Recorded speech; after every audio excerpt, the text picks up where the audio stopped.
Adom watching eba FDA so Adom 106.3 Adom Ahengua na nim dwumadi na pɛ woti me de Ofori-Atta abusua baabi a obi a mechia na ho te sɛ so ho yɛ papa esasi na wɔtwe afufuro mu ha na wɔtwe afufuro mu esi so de ensem bebre na ewo mu yɛ de ahyase ɔze mampani enra wɔ ne yɛ kasai isan yɛ mana be ku school eno da nkyɛn a kwasi da ben so ntua sɛ Father's Day tinsem bebre na wɔtwe ebedi ho akwaniaba ebedi ho dwumadi ene ye bɛka bi ho asɛm eno ansa no anapa mi pɛ ho da urade ase sɛ urade ahoɔden ne ban bɔ ka kyerɛ urade nyankopɔn so betutu anamo asiye no waka ho no wadom no waboa wo ne nsa ebetumi aye kɛseɛ ɛwɔ so ɔno urade atutu anamo de asiye na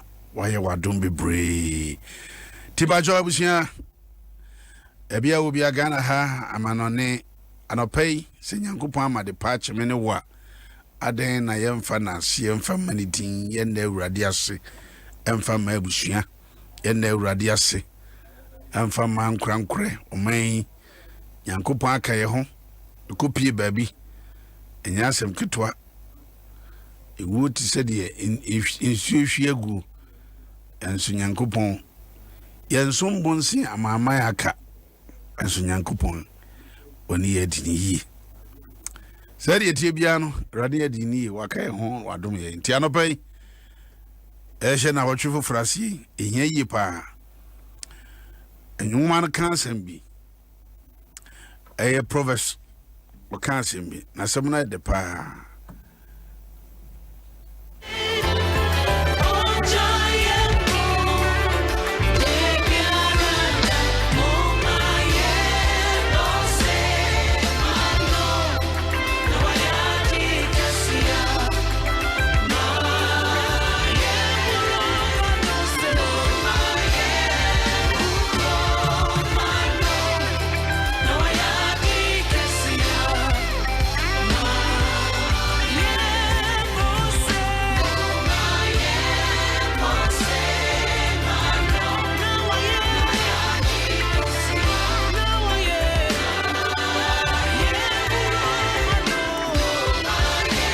my Proverbs eka ene sɛ ma doye ne nokre enyawo ma doye ne nokre enyawo e ma ne nyawo abrabɔ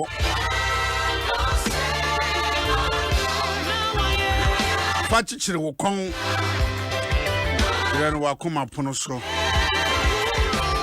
ena wo benya adom ne nimdie epa onyankopɔn ne nipa anim Awakwa nyina bata urade ho emfa wo ho entwere ohunu mu eso wakwa nyina fa bata urade ho emfa ho nto ohunu mu eso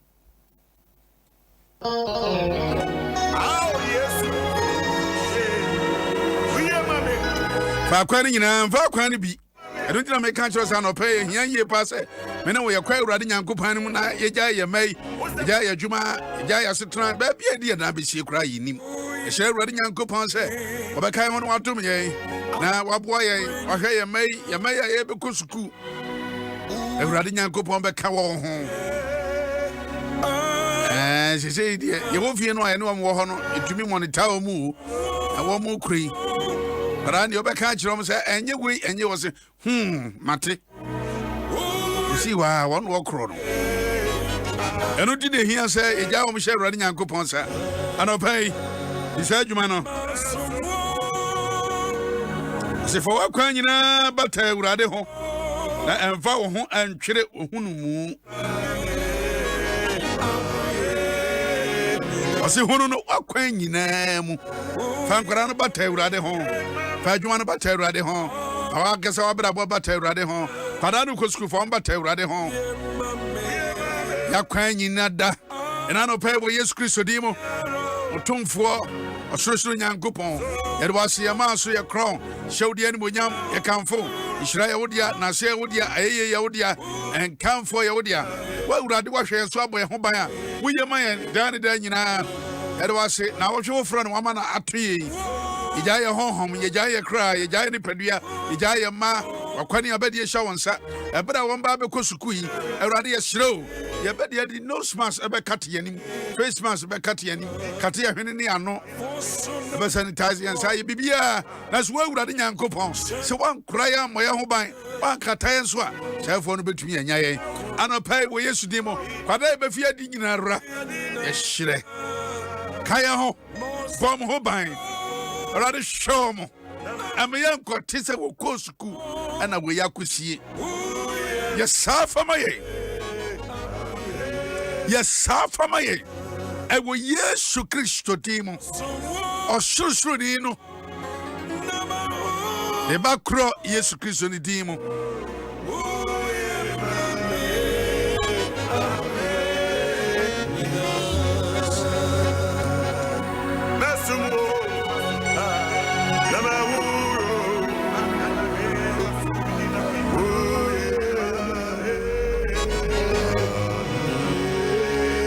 Bible ebewiye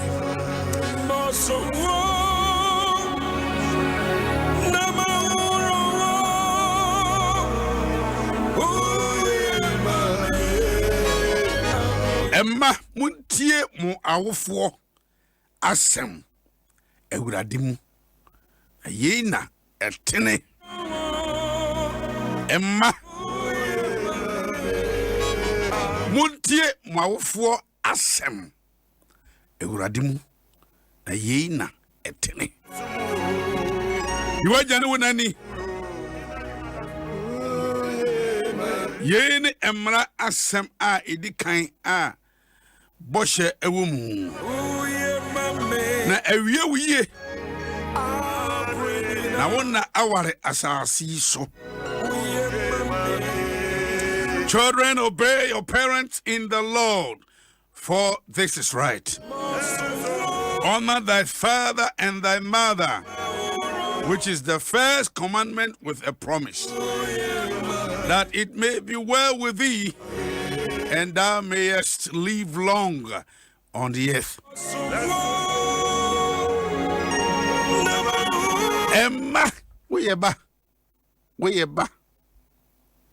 Sebia na mina no pa me no kasa bia na wanya mfrinhia ba ya bia baby to say mfrinhia duonum 50 years 60 years as long as obi na wo no we ba 40 we ba 30 we ba 20 we ba 18 years just we ba kra na the ba form no up to 12 years we ba to 0 years we ba. Now the Bible say Emma ya said ye no ya said ye pa wo se me no ye na se be ya nyankopon hira betumi aba ye nso no. Ephesians chapter 6 verse 1 and 2 anzana ye beto adwumadi enso no me bie wani kakra e de a kyerɛw o se Emma so ye oba so ye bema abrante ababawa na watwi ye wadwumadi kase bia wo se di ya bra bono be kototen ye betumi atrasasi so na ye nyini ache nye nyin kyerɛnko awo ye behunu papa na ye di hie e wasasi so a ye yo is tied to our parents ye yo se be sie ye eniama be koyi amaye ya wade be koyi ya dwuma be koyi ayi wo bonu ni dia ye de ma yawofo o hyase no brofo say honor thy parents, obey and honor them. And also actually verse 2 say diwaja ani wonani the parents no yawofo no wade ye ba asasi so wonim de ye no ma kyerɛ ye nsi ni fanya adwuma no semene wo ye behunu papa ye niama be koyi amaye ya wade be hira adwuma be hira asetremu ye ho badwe ne a mende wo no Bible say ye ni wo muni ye nkwa be ye tenten a and they ubahwehwe da ho gone too soon. What a shock. gone into glory. Some na chi atwero ni nyina na da femfam ho. Obehwe no 20, 25, 30, 40, 45, 50 womunuru. Bia no ye kanea wo wia abusuan wo na wokọ. Abusuan tio. Eye niam ni nyina ana bia na so akwanhia bi ni bia beto ya na se bon se eya ne apagya kwa ebonsa. Eye niam nyina bi wo ho no mo a mene wo. Ya sadi a ye gya to. On se ya wofo no wo mo hwe ma ye si fifi. Na wo mo hwe ya ma ye si fifi no na fom wo. Na fom sabe so oba no abafa yefunu bosome nkron emuntati tutuo bebre ejapa wotifie no susu da sede se obehwe ama wo da yefunu mu no niane pa wo se wo ma menya ne ade nyina yawo wia odi akire de obedie ba kokura ene de ya na pampers bonwana wonam kwaso ne ya WhatsApp e de ama o ba to pampers bra na ne ton na kasa da fom say na fom sa pampers ton na fom sa we wana sa de na nkwande sabe oje nan ana wo okojunso biwia nyesi yesi o tete horo na bia ayi esam boton bi no asa nwura no na no ene de moye de ne wo ye ya o man ba kwa kusi ene de o siensi ene ye mo an ya to agukwa sika na de toy ye no na papa no wo fie no a o hwa ma wadum pempenso bia sei usi afifia sei wonsa eso achi no sa papa no esi amfani die ma ya wofo amfani die ma wo mu o se muntie mo awofo asam ye di kan ye entie enya yibi muntie no ho asam no ka se ye tie yawofo asam ye betumi abo yen ye nyini mu na ye nyini ho anwasu ana ye nyini ho ampaba ase ye betie o se yawofo no asam ensam mo de mayen e wo gurade mu Adom 106.3 FM. Adom Ahengua na nimjumedi na pa ya brawo. Bishop ya usu ansa jumedi so na wutie. Abusia ehye pa. Same no ebetie ya wofo ensem. Na me yetumi adu akiri. Na me yetumi akonkan. Ewo ya setran ya brabum. Na wotwe ya emai ya kusukui. And then me sure nura awofo no bi fa ne wo manum transe ene so megidi pass wo mefo ma transe aka sa kire wo mu kanyina kwame ne no kwame ya hwe husie kwame sanitizer kwame ya fa no smax ne nyina zo bebo ntrinku kwame dru ho no mu a o ebi foforo yentie ya awofo no mu asem awurade mu e ka se awofo no mu a ensi Papi no ya na sabe ye de ani asoso e de akode wo yen obi biara o papa tipenso o ma me tipenso wo tempatem ho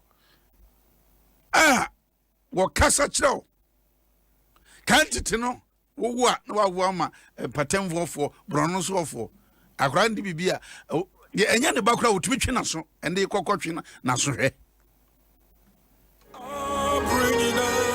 ma me be sorry aba na why no teacher ni ba no wode ne akra no wabon sa no the canon so an go school grade me be fawo de che ne de woko so a ibedwu achi mama ene mo je ni nyina right na yede wo mu hwiri koi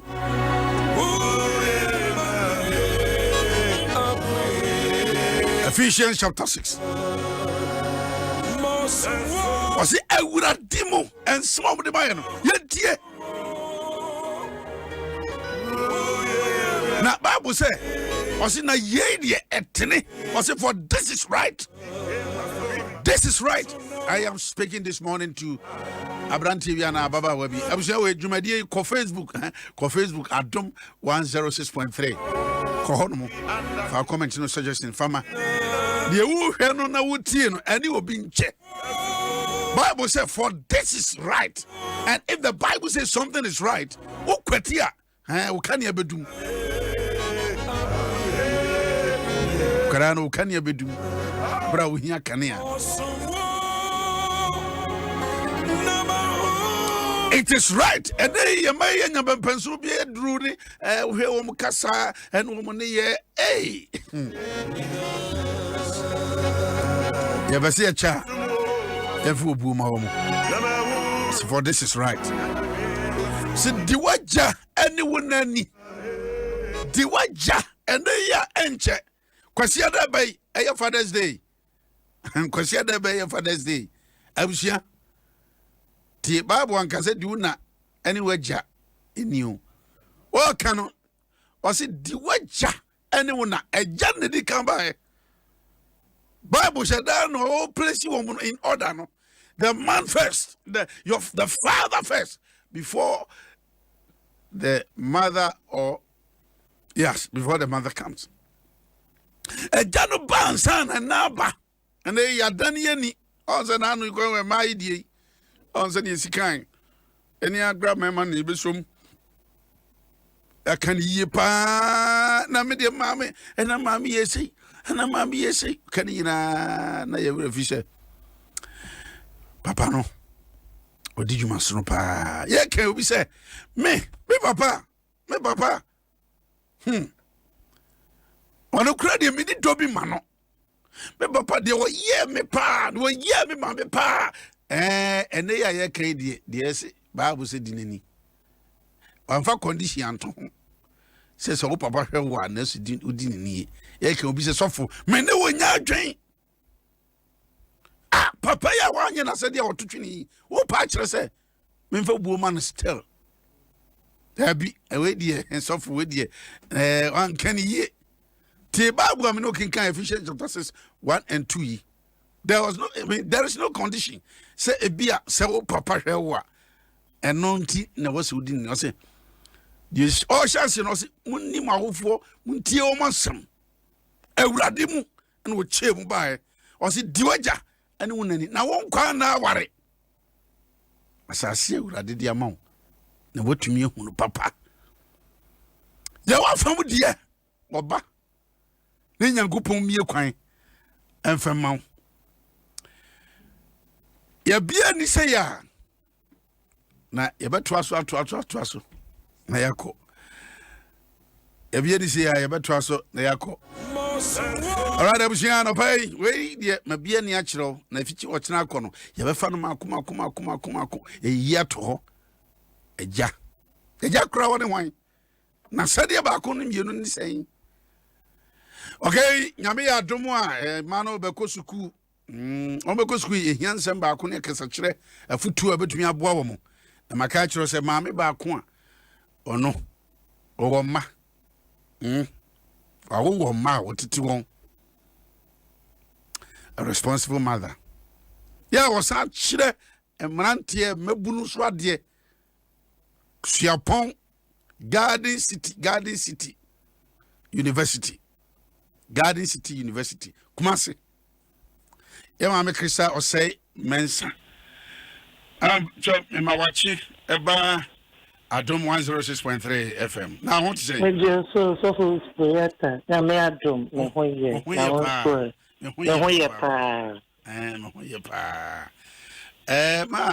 nyame adom nkwada wo de nyame ado wo tete nkwada efie na wokosukusu so a wasa akwa kire omade mabunu wo hu se de mabunu makoni abadi esisitie say ya makwan mampani makwan se wo mu betumi ebi betumi akosuku wo mu bekosuku yi ihia semu ihia kwankyere ihia so se kasa kire wo mu de ma so mo ye wo madisua wo mo ne ye kan se nadamfu ntam mampani akon but afutu a yenso anopai nyame de be fa so e de amom ye no dan chen a wo mo firi wo mawofo nchen na eko na wo mawofo no papa pani ba ko ka ho no ye eja no kwesi adan so ye Father's Day na wo twi na wo se ka mo nsem afutu be na de be ma ye ma eko school anopai ma So for me that's Eradin Shira. I mean, Shram. Yet me share a tea for you now. A tea for Joseph.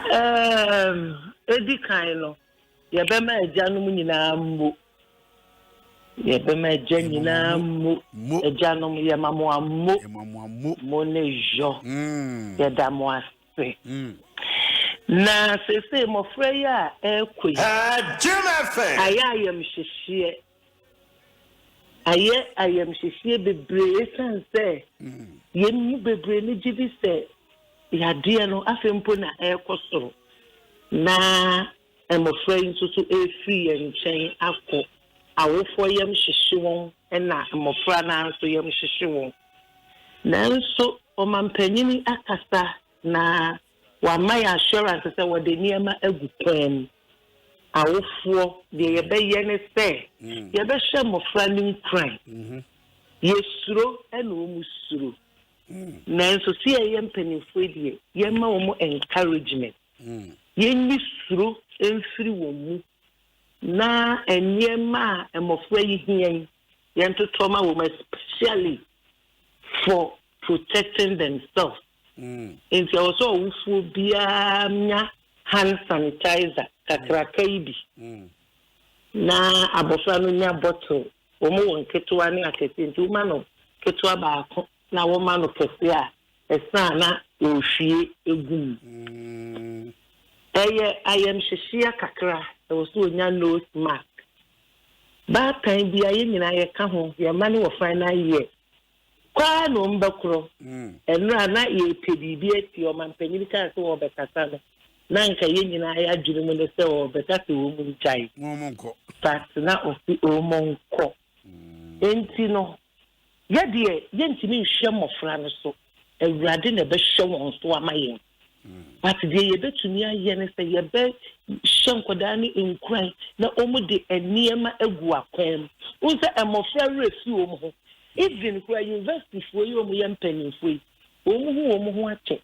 omu bai ya hwe ya ene no mo ba ebi kura be haage ye ho ebi be haage ye ho ye be boye nsam kase omu be kasa ye be die hyiamu ne ye strene say remember say ya die no ewo ho enkoi ewo ho die onu fi ni fie ba wusu firi wo fie ba wunnim die wo bie wo ho na wo be bon ho ban sa physical and social distance no reka so se wo be ye this week class no ebi wom so wo kwatna wo baby yen ni ho ayede ye ni be di wachi but one can say you're responsible for yourself and your safety. They say safety, Anglo goes for safety, almost young 20. They say use the term for yourself. Safety, young 20. Young 20. And as you protect yourself, you are also protecting the others. And you know, about this COVID-19, you're selfish in quote. Anything yo testamin kuminya and found home for nipa yamaseme ho sir so who says that you can social distance no one some meter physical distance so who free just 6 meters na yero ho enye easy enough because we share obi o just say omo ye party omo ye wedo omo ye social distance we want say o maka be mu twitwa photo asemu yeah, na refuse because any part of our culture. Yeah, your culture, they say you share your home, you hug your home, you didn't come on, you did boom, you boom. But this is the situation. I was saying, you know, you share who's you. Yeah, my sanitizer, hand sanitizer, and bell. Every opportunity be a woman, I mean, in schools, the Veronica bucket, wash your hands thoroughly. After and touch surfaces to be brave. In the school for more process, we are zombie. She has said, we be process, one so. When ban. And then I was saying, you know that conscious effort. Na ye for one sack. the physical and the social distance. Nose mask ne share the this a wish. This a wish. Because the all bad windows will be an answer with me. I will for and soon with them, but may show for be on Christ. Ma akwadanum Christ. Fanija erade Bible says unyame ansha ye shekwa de ye kanyina no so unyame amemu ansha yemu ama ne Bible no anye kese ewo mofra ne so a wudi bibia de go pen enso so no enye yi ye erade say won fa ye ma no nko na won fa won mra one more who bang. Now, more flowers for a mirror on your make a bone who bang. No one so near a sister or general. I almost so they shouldn't go and take the things for granted. We read you a baby. Yes, a final year need to say. Yari and themselves cook and one here moment to school. Me power chow ever. But yes, to school into show who see and mirror who pay. For hand sanitizer. For hand sanitizer. For a school, me now work. More so you have visiting. Yeah, ma will be because they also want to. So we now go now when you're positive near the Marco Bumwa. O mom pese yesu ye bebem edi bibi abro. Enti no for hand sanitizer for efri ne ekusi adwa de na watch ye na mo for school for. Secondary school for no air for SHS 3 any gold form 2 if we ne ekopem juada boa sa anye me ya no with no mask no enya ba akopem na wo de bekro okay when ya kura be mienu mi ensabi fedi wachi school for so miss now ya die ya abey ya boy ho ban enya ho na wo ko wia wo bi no mask asemu ewu enya ho obi wo hokra na o wia nose mask no se odehye but o wia nose mask no ama ni nia ho akere no we nya bia nke so we yes I won't put yourself at risk intimacy mani die me dio nyankopon mo brohu etu tuku ni bia afo se emfa obi nose mask ensie se udi di agro anasa wo fa ne pa emfa ensie esan se akuya bon ho ban na ya bon ho ban na adwo bon ho ban na kwasi bon ho ban na kofi bon ho ban na ya wo bon ho ban no eboa ye nyina me ye nyina no ya ban bon emu ye duru se ankrankra bia ma na ni ko ban boso e wo covid so a ema ye nyina no ya ban bon ewie peye esan se eye wo eneme ene beyire ye ho aboye ho ban enti sukufo aye for ene university for mo amoba show who see bacho ene amiensa na pesa wutimu miensa na pesa wutimu o mo ko mo di bosomo sei yidi kan ana afesu so betimu a se mo mu wuru se ade no ye mo mu ko school je se eni ho ewo ho so for me that o mu koi obia ekoye revision says 6 weeks. Okay. Now the 4 weeks are your exams. In the end, says we did 2.5 months. 2.5 months.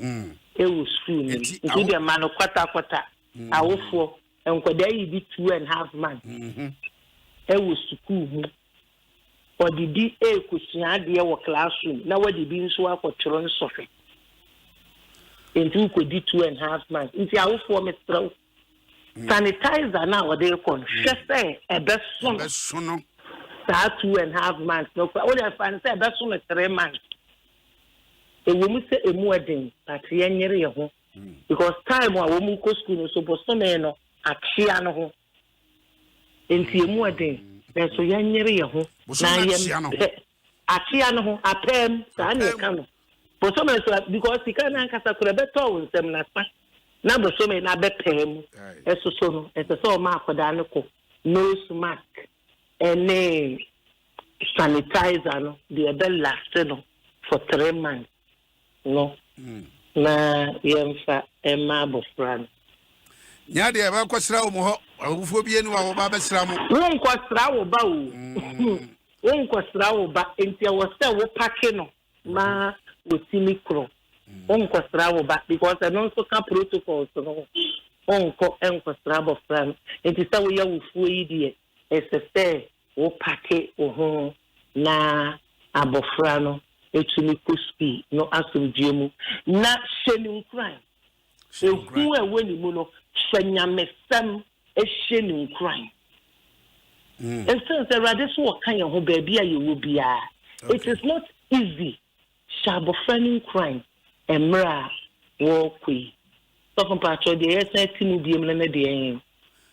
de yesa tim bie ne se o kan se nkwala no bi fi se ese wo mun ko school ni kire se COVID-19 no eni ho ekọ ewo ho afa kura na ye nenam 11,000 plus yeko abofra bi a wutie ni COVID-19 e real woni omu a omanya exposure ye ka so bi anya exposure wani obi a wanya bi adi mpu ni mpu na wonya bi ye ma ne ko share dem te na watwi mienu no nso na ye nhwe se wanya bi ana se wanya bi no onu o maka so mbeka akiro se enye easy oso wan kasa nyema e be fa wadwini mu no da bia ada sare kura ye wo se wanya bi enti covid no e wo ho ense ni agro ma wani mmere ko bo ho ban yes empanyinfo de nyema egu akwam it doesn't mean say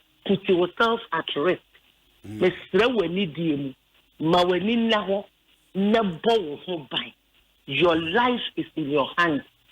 It is your responsibility.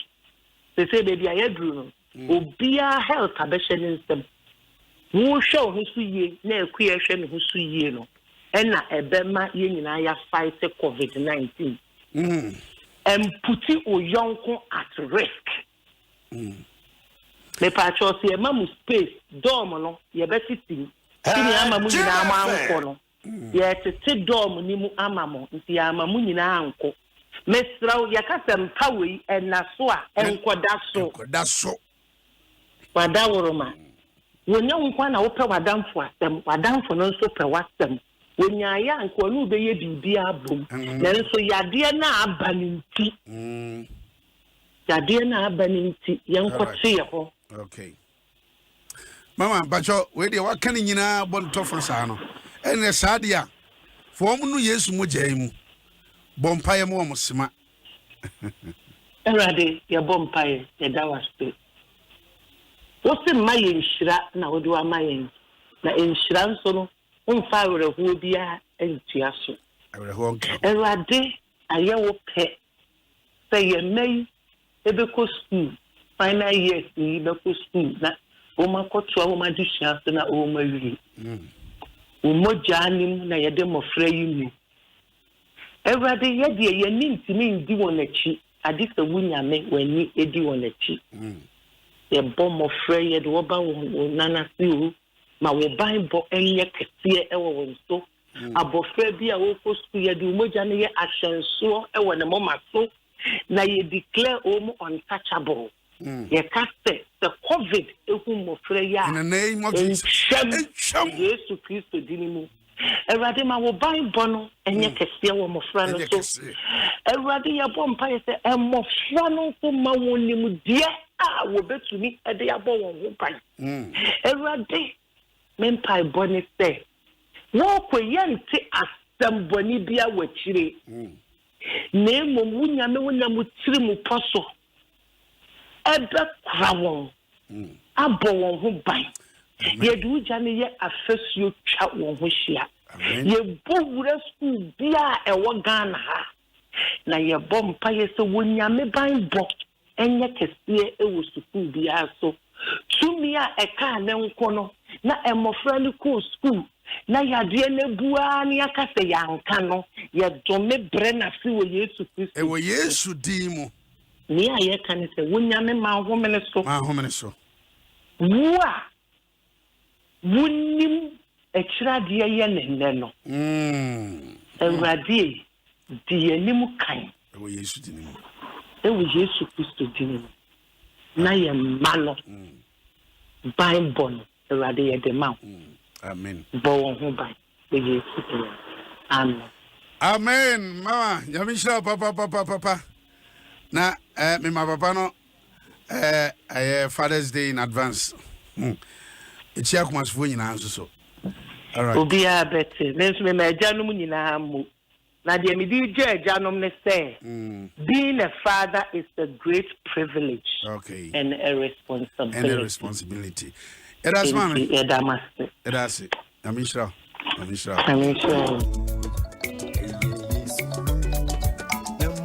all right abusia Ephesians 6:1 and 2 I'm no kind na mama Krista o say mensa o de atofom ye kwada na eko sukunu na papa am gonna nyum ye friend Mark enim renchi enra Adom Believers Chapel papa ene ne dom nyame fa om so ye nhira papa na bishop ya usu ansa say wadamase si nyame nhira m papa ba jo na wadwe besim so om be sa ba hey nyasa ketwa. All right, happy birthday to K. Ofori from Bishop Yawusu Ansa. Baba, wasi nyamenka ho, nyamentie nchiro onhwe so. Oma nkwanten ten. Adwuma no mfira dumu, enkwa adumu. Ene ya wawoda K. Ofori. Happy birthday. Abusafo ni nyina. All right, abusia no pay wona I saw yasene ma yedi dwumadie eba. Adwuma nso ma wusu tie dwumadie Adom Ahengua nanim. Patos AIB adwumadie a wo de sanitizer your friend center abadwaso kogo filling station na obenya bi tiawa ade no kekan bi ani ho eni dem natural disinfectant FDA for agya tum say yebetumi ayiso baby bia me ba cho offices ene ye bekọ asori e bi ahase obese fumugeti ho nyina fra wo ba beboa eyin na afi ho butua obitua emfacho. All right abusia obetumi afra mo 054 341 0136 054 341 0136. Betel ma bishop ya usu ansa. Berendi Ofori-Atta. CJ Drew Hase.